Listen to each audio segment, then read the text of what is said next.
explain in my mind. Amir, do you know where we get our water resources?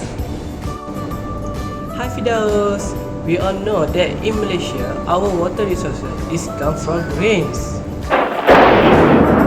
and flow to the rivers, lakes and dams. Oh, now I know where the water came from. So I think they will treat the water to be clean and distribute to our home. Oh, you get it? Now for more detail, let me watch how the process is worked.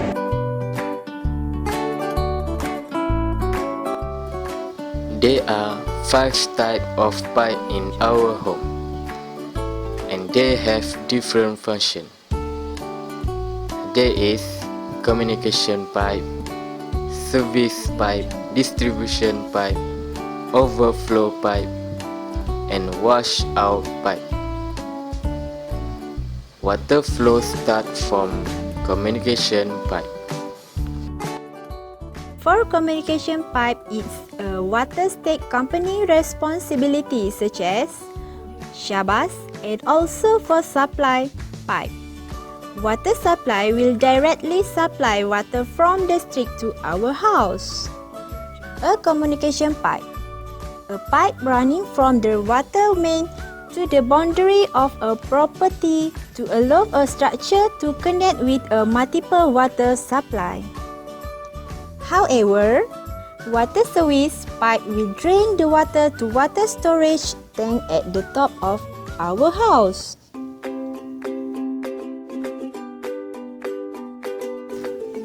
You can control the water running process by locking the gate valve at service pipe. For your information, each tank can receive at least 140 to 450 liters water per day, and it will be controlled by the ball valve. Furthermore, each tank can service until today depend on how we use it. Service pipe also can supply water directly to our kitchen. If the water storage tank empty, our kitchen still have water supply from service pipe.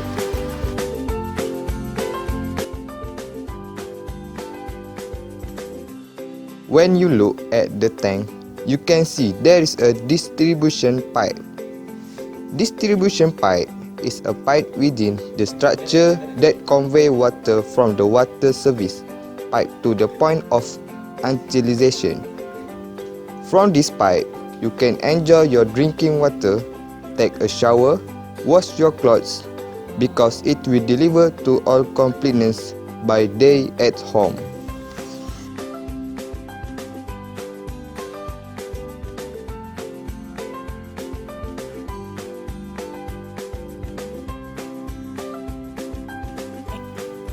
If you can see that, overflow pipe placing is slightly higher at the water tank. If the ball valve can work properly of damage, this pipe will help flow down the water to the other pipe. Most likely above the full water tank supplying water to overflow in the event of damage to the ball valve and pipe PVC.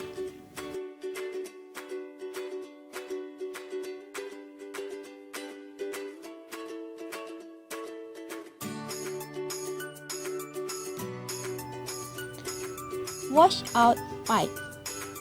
Well guys, let's look at our washout pipe. Washout pipe is designed to remove dust and odor.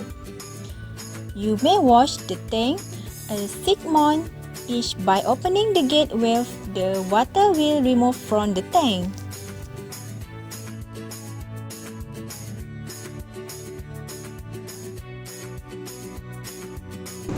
Oh, now everything become clear to me. Thanks, Amir. So now we already understand about our piping system at home.